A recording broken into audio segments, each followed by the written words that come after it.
बात करेंगे श्रेया वीरू में रहेंगे आपके साथ और बात करेंगे मार्केट की। Shreya Veeru, good afternoon. Good afternoon. और देखिए नंबर्स जो आप स्क्रीन पर देख रहे हैं, जी हाँ, चौंकिए मत, ये वाकई में 200 पार है एनडीए, 201 पर एनडीए, जिसमें कि बीजेपी 90 पर है अब और जेडीयू 80 पर है। तो मार्केट के लिए एकदम बेस्ट केस सिनारियो है, एकदम बेस्ट केस सिनारियो। बहुत लोगों का यही सवाल है, जिसे मैं हेडलाइन में भी लिख रहा हूँ, बिहार में बाहर लेकिन बाजार क्यों नाराज, है ना। थोड़ा सा इस पे बात कर लेते हैं। देखिए एक classical buy on rumour and sell on news वाला ये मार्केट है। और अगर आप देखें तो फ्राइडे से एक रैली की शुरुआत हुई थी और पिछले फ्राइडे से इस मार्केट ने चलना शुरू करा था।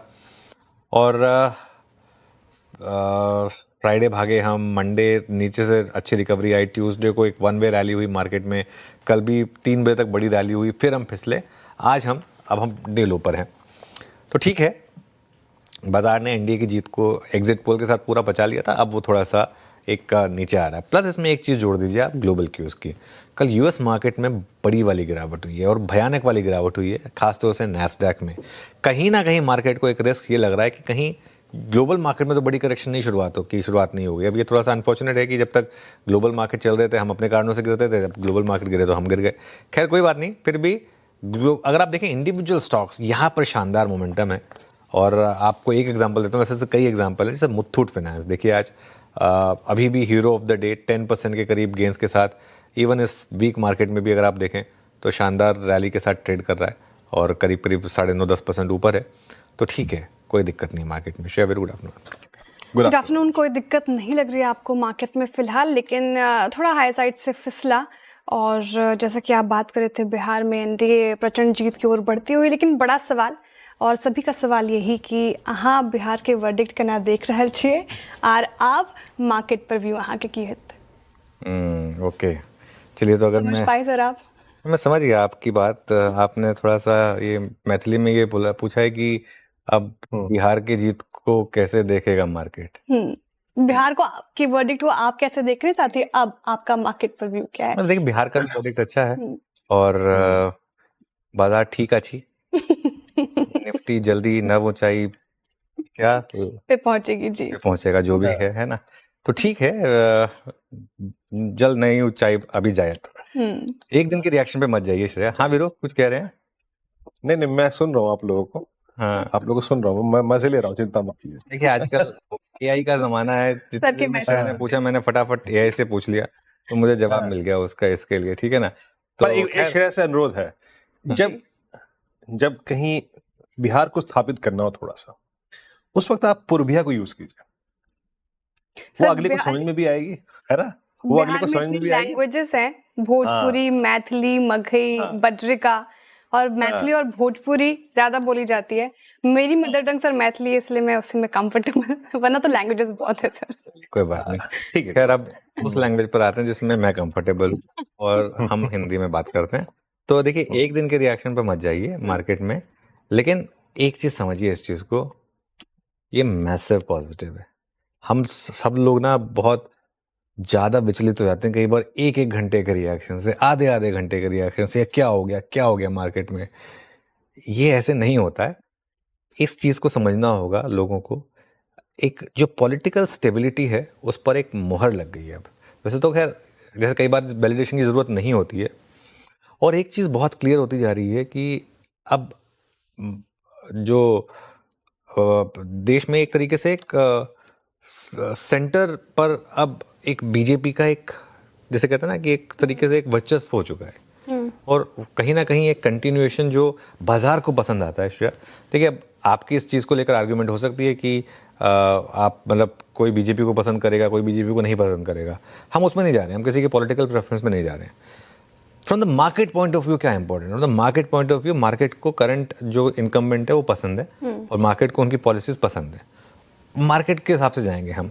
तो उस हिसाब से अब आप एक्सपेक्ट करेंगे, कुछ देर में लक्ष्मण जी से बात करेंगे, अब आप नई दिल्ली से और बड़े बड़े रिफॉर्म्स एक्सपेक्ट करेंगे, क्योंकि अब उसके बाद कोई और बड़ा स्टेट इलेक्शन होना भी नहीं है यहाँ से।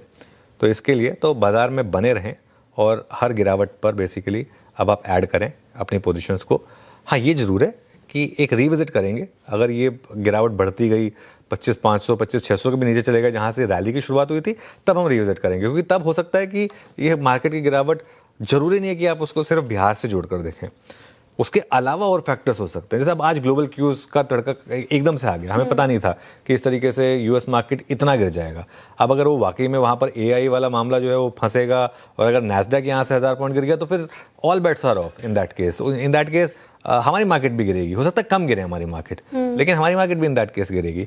लेकिन हमारी मार्केट में पैसा बड़ा उनका बना है जिन्होंने पैनिक में बाय किया है और गिरावट में खरीदा है। अगर आप पिछले 1 साल का मूव देख लें तो वो रहा है, मार्केट बीच में 21,800 भी चला गया था। बहुत बार लोग ये भूल जाते हैं, इसी साल में 21,800 भी चला गया था, वहां से हम अब 25,800 तक आ गए हैं। 4,000 की पॉइंट की रैली हुई है लोएस्ट पॉइंट से, अगर आप देखेंगे तो उस हिसाब से निफ्टी पर 25,600 से 25,650 का सपोर्ट है। जैसा मैं कह रहा हूँ, अगर इसके नीचे फिसलेंगे तो हम रिविजिट करेंगे, लेकिन जब तक ये इंटैक्ट है तब तक कोई टेंशन नहीं है। 25,850 से 25,900 पर रेजिस्टेंस है।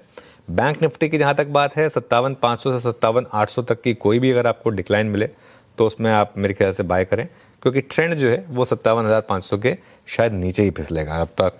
चलिए अब चलते हैं वीरू के पास और जानते हैं आज स्टॉक स्पेसिफिक एक्शन कैसा रहा। वीरू बताइए। जय अनुज, हाँ बिल्कुल सही कहा आपने। जैसे कि निफ्टी अभी भी 10 डेमा की ट्रेजेक्टरी के ऊपर होल्ड कर रहा है, तो मैं प्रेफरेंस दूंगा लॉन्ग्स को, स्ट्रॉन्ग कैंडिडेट्स को। सबसे ऊपर रखूंगा मैं यहाँ पर कैपिटल मार्केट थीम को, और इसमें भी बीएससी। अनुज, स्टैट्स, पुट राइटर्स के कन्विक्शन, कॉल राइटर्स का एग्जिट होना, कॉल राइटर्स का ना आना क्लियरली विजिबल है बीएससी पे, उसका इम्पैक्ट। अब ये स्टॉक जो है वो अपनी करियर की हाई की ट्रेजेक्टरी, याद रखिए जिन शब्दों को मैं यूज कर रहा हूँ, दैट्स कॉल्ड ट्रेजेक्टरी, यानी अपने ऑल टाइम हाई 5% की जोन में आ चुका है। इसका ऑल टाइम हाई है करीब 3040 का। अब उसके लिए अपने आप को प्रिपेयर करता हूँ। Look at OI addition, 2% OI buildup हुआ, 2.25 लाख शेयर्स। तो कैपिटल मार्केट थीम इस वक्त सबसे प्रॉमिसिंग लगती हुई पुट राइटर्स के कन्विक्शन को देखते हुए, और साथ ही साथ आई थिंक ओआई को देखते हुए। देन उसके बाद आएगा M6। No doubt about that कि इसमें थोड़ी टर्बुलेंस है, लेकिन एक बात याद रखिएगा, पिछले 3-4 दिन से, 3-4 दिन नहीं, इनफैक्ट अगर आप देखें 5 दिन से, 7 नवंबर से लेकर अब तक पूरा टाइम स्पेंड किया है इसने 10 डेमा की ट्रेजेक्टरी के ऊपर। ट्रेजेक्टरी क्लोजर टू 10 डेमा। अब जब जब आ रहा है बाइंग इसमें विजिबल है। 0.77% वाई बिल्डअप हुआ, कल के हाई को एक बार काटा भी, but still strong, still firm, still promising. तो 2 स्टॉक्स हो गए कैपिटल मार्केट थीम और एक्सचेंजेस में से, बीएससी और MCX। बैकफुट पे लेके आऊंगा जहां पे कुछ थोड़े कोलैप्सेस हैं, और इस क्रम में मैं यहां पे रखूंगा पहला stock, that's Eicher Motors. Eicher Motors ने अपनी सितंबर 12 से लेके आ रही पूरी की पूरी चैनल को वायलेट किया। आयशर मोटर्स ने चैनल को वायलेट किया, आयशर मोटर्स ने 50 डेमा को वायलेट किया, और इस वायलेशन को चेज करते हुए बेयर्स और लगभग 7% का ओआई बिल्डअप शॉर्ट साइड पे 2.25 लाख शेयर जुटे, और पुट्स में भी बाइंग है। तो यहाँ पे थोड़ा सा इस ब्रेकडाउन की तरफ जरा देखिएगा अगर आप किसी शॉर्ट को लोकेट करना चाहते हैं। खैर, ये थे स्टॉक स्पेसिफिक टिप्पणी M6, बीएससी और आयशर मोटर्स। अनुज, आज निफ्टी आईटी का कोलैप्स 0.2% का यूएस में जो कल रात को हुआ, आई मीन शटडाउन खत्म होने के बाद जो ये कोलैप्स था यूएस मार्केट का, उसको कैसे ट्रीट करना चाहिए? अगर हमारी पिक्चर बिगड़ी तो उस पिक्चर के बिगड़ने में यूएस मार्केट का कितना योगदान हो सकता है? क्योंकि निफ्टी आईटी वहीं से घूमा जहां से एक सप्लाई का खतरा था, दैट्स 200-day एक्सपोनेंशियल एवरेज। क्या रेटिंग है?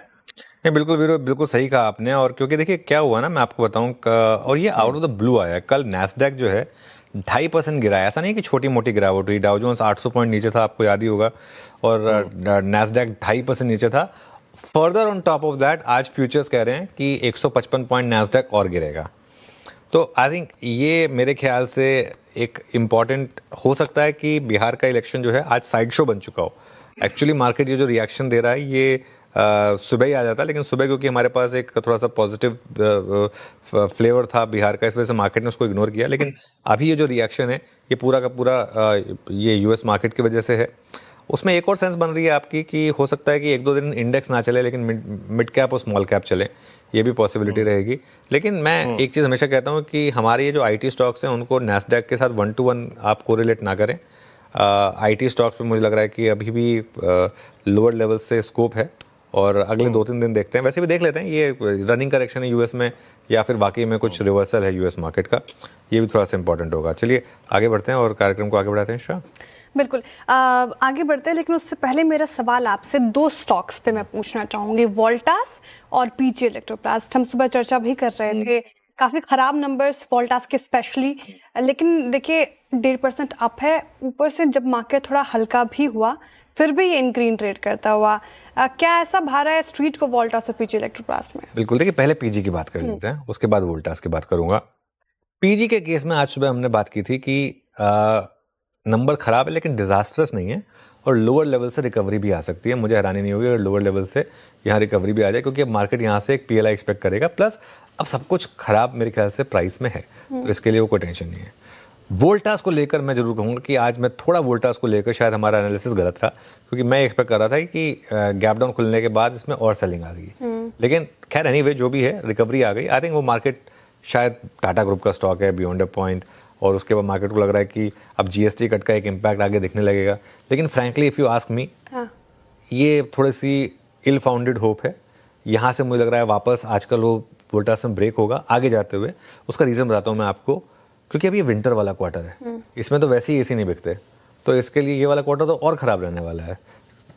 आप एसी सिर्फ इसलिए थोड़ा खरीदेंगे कि जीएसटी कट हो गया, एएसटी आप तब खरीदेंगे ना, गर्मी है तो एसी खरीदोगे ना, मतलब ऐसा तो है नहीं कि भाई अब जैसे ये बात हो गई कि आप अगर कश्मीर में है तो थोड़ा ना आप एसी खरीदोगे, वहां तो आप हीटर खरीदोगे, तो वो वाली बात है। तो इसके लिए, लेकिन हाँ आज ये है कि क्योंकि ऑलरेडी ओवरसोल्ड स्टॉक था, पोजीशनिंग उस हिसाब से थी, इस वजह से ये ऐसा एक मूव हो गया। आप चलिए काम करते हैं, एक बार आपको आज के रफ्तार के घोड़े स्टॉक्स और फिसड्डी स्टॉक्स के बारे में बता देते हैं, फिर आगे बढ़ेंगे।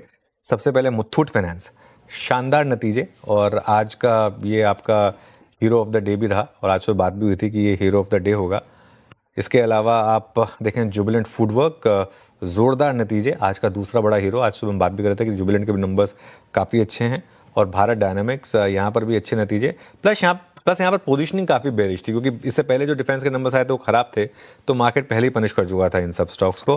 फिसड्डी स्टॉक्स में मुझे एक ही स्टॉक समझ में आया, वो है एलजी इलेक्ट्रॉनिक्स, क्योंकि लिस्टिंग के बाद यहाँ पर खराब नंबर्स, और इस वजह से ये स्टॉक शेयर 3% नीचे। बिल्कुल, तो ये आज के घोड़े के रफ्तार और फिसड्डी स्टॉक्स पर भी हमने चर्चा कर ली। चलिए अब आगे बढ़ते हैं और